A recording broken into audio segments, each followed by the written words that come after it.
What's going on? We're launching our glider here in KSP2. This challenge was very difficult, but we managed to get 155 kilometers on this attempt. So here we're ditching our solid rocket boosters, verifying that our legs are still on the ground. You can see the altitude is 5. We've got the solid rocket boosters up front pointing slightly downward to keep our traction. And we are go for release here. We're pitching straight up, trying to convert as much of that forward velocity into altitude. So we're always going to lose a lot. There you can see the SIS kind of glitching out. I hit it briefly on accident. And that kills your velocity very quickly. So you really don't want that to happen. Flying the craft is half the battle. The launch vehicle is half the battle, and then the flying craft is half the battle, which I don't know what that leaves for design. So I guess the design is maybe 5 to 10% of the battle. I don't know. Anyway, so right here you see me trying to kind of wiggle around and get my nav ball lined up. So I have very little yaw control here, and I'm trying to gain velocity without losing too much of my altitude. And there's a sweet spot right in there somewhere, right? Kind of just please behave, stop oscillating. So I'm killing a lot of velocity doing this, and more importantly, I'm losing my altitude. So you can think of your altitude as like a battery, or your gas tank. And right now we're trading some of that for speed. And this is kind of the constant dance you're going to be doing the entire time. Where I'm trying to get where it's just barely increasing my velocity, and I'm not falling very much for that. You can see engaging time warp makes it pitch down a hair, and I'm really not happy with this, but we're just trying to get our glide speed up. I'm not sure what the optimal speed is for this craft. Without the tools to be able to see what our glide ratio is in real time, in KSP1 there was a mod that you could install that would allow you to see that information. It would, I think, kind of check your glide ratio over a 10-second increment and kind of give you a readout. So for example, like if I had 10 seconds of time passing here, which goes by very quickly on physical time warp, it could tell me, okay, at 70, you're getting this glide ratio. At 30, you're getting this glide ratio. So potentially could have gone even further if I knew what the best glide ratio is. You can kind of tell by the nav ball. So the nav ball, anything less than 5 degrees is pretty damn good. You're getting closer and closer to the horizon, so you're not losing altitude. I don't even know what the exact degree I'm at is right now, but this is seeming pretty good. Jeb's happy. And we're looking like we're going to see a sunrise happen pretty soon. But yeah, so basically this craft, I built my first glider. Oh, there's a sunrise. My first glider I built was kind of based off of a real life glider, and in that it had very high aspect ratio wings, something that we still have here, although we traded that out because the large wings give us much more lift. There's some kind of interesting differences between real life and KSP.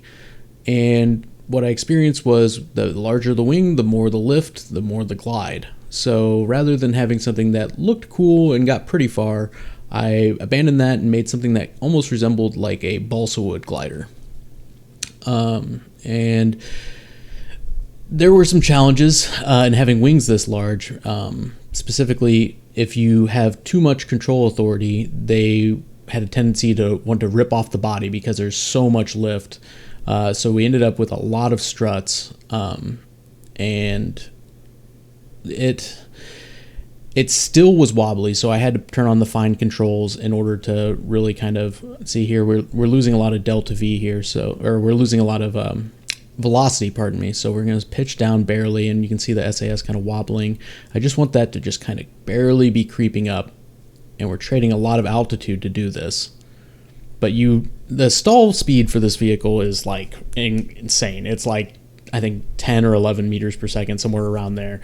So, I've been trying to keep it above 40 really, but I got distracted a couple times. These are longer missions. There you can see that those little errors where I'm maneuvering under time warp, and I'm killing a lot of distance by doing that.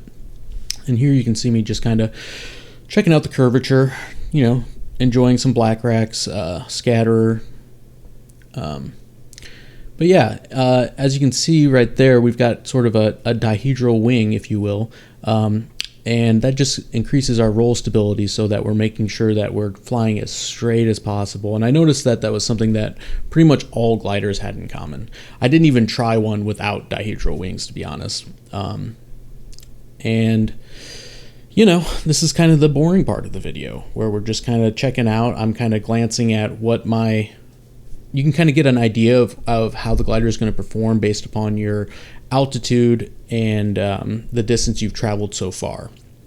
So you'll see me, I think we reached a maximum altitude of around 6,100 meters. So I knew around 3,050 meters I was going to hit my halfway point, and that would kind of let me gauge roughly about how far we could expect. It'll always be a little bit less, just because of your speed.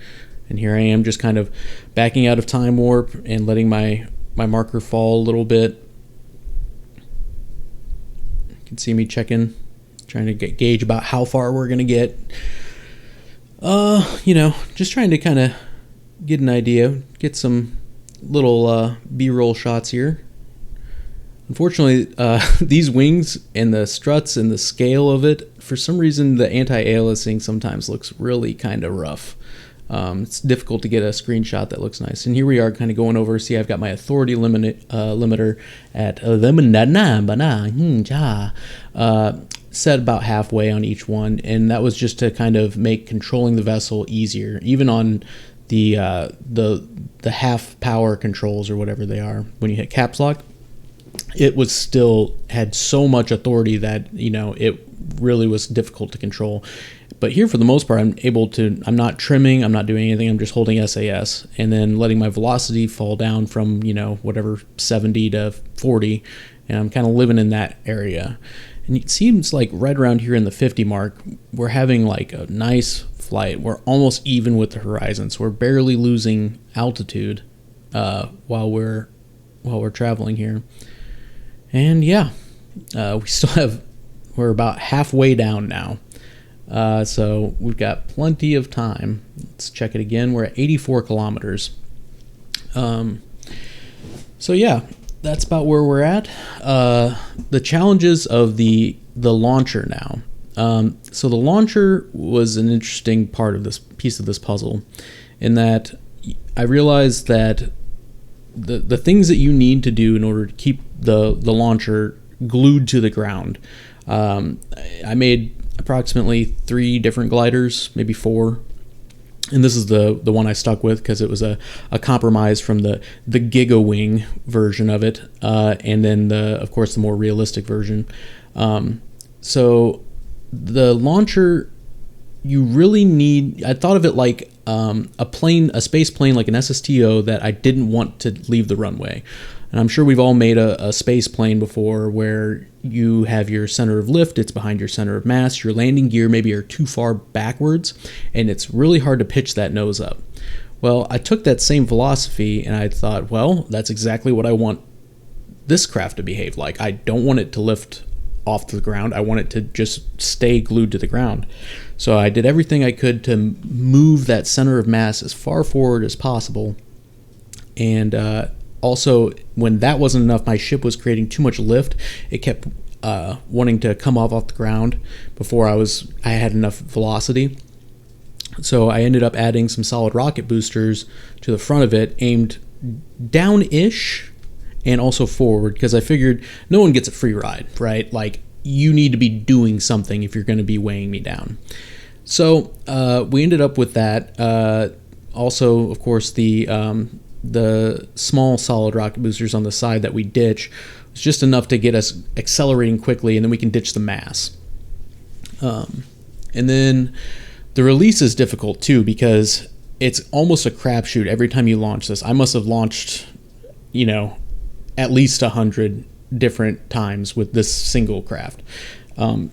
because any small sort of wobble, anything that you've got on the launch craft, it's going to translate. So if the wings are wobbling, you have to wait until you're completely stable. And I usually do this by holding the brakes, and I just sit there and just give it a good 1,000, 2, 1,000, 3, 1,000, just sort of let it just calm down.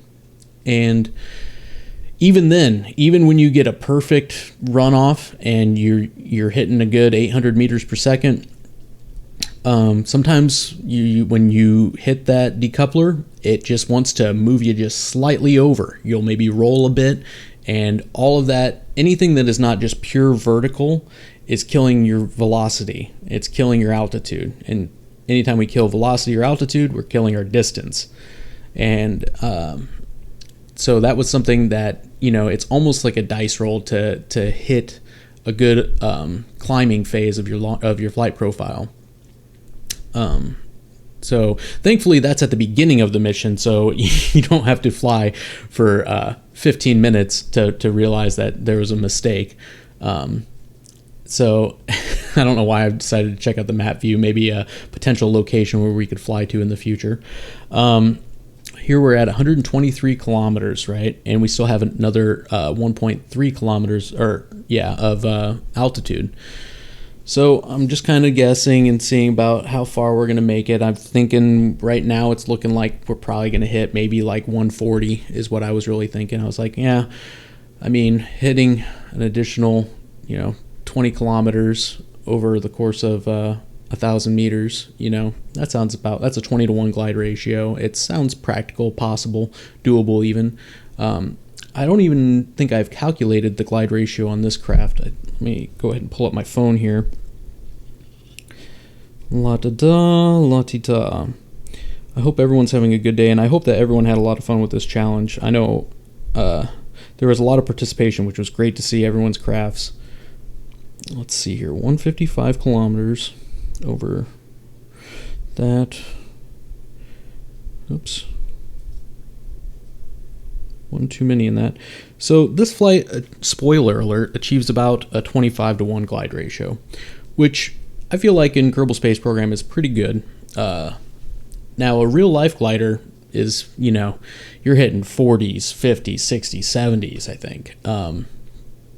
And the real difference is also in real life you have conditions, right? There is an atmosphere that you're flying through that is dynamic. It's not static like in KSP. So you have thermal events that you can ride and kind of gain more altitude than you should have been able to with your given velocity. In Kerbal, it's more direct. We're just kind of falling through the thick stuff and floating down.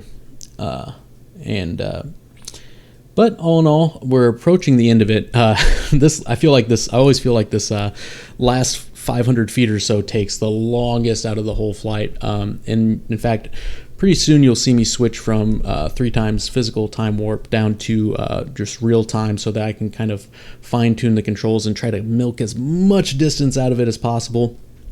I was surprised we made it as far as we did.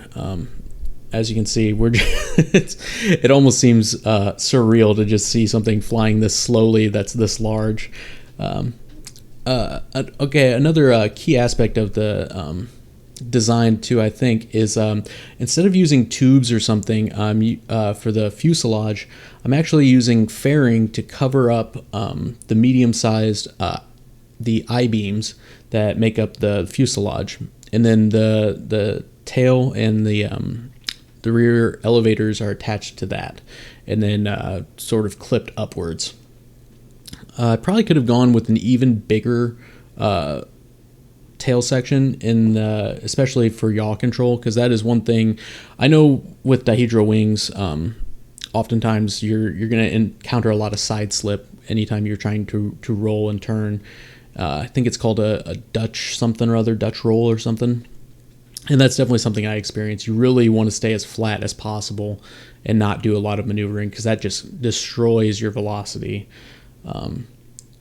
It's really counterproductive. So here you can see we're just kind of coasting this last 100 meters of just trying to get it over the line. And I mean, I think we eventually stall out around 11 meters per second, somewhere around there. You can see me just kind of trying to fine tune this last 50 meters here. And yeah, we're approaching the end finally. We're at 153 kilometers. So it's, you know, we're getting there. I guess, you know, feel free to comment on what you think it could have been improved upon, and you know, definitely don't forget to like and subscribe for more content that probably will not happen. In the meantime, I guess it was nice knowing you, and we'll see you later, question mark? I don't know. I don't make YouTube videos, let's be honest. I'm just some guy who wanted to fly a glider. And that's fine. Take care, everyone.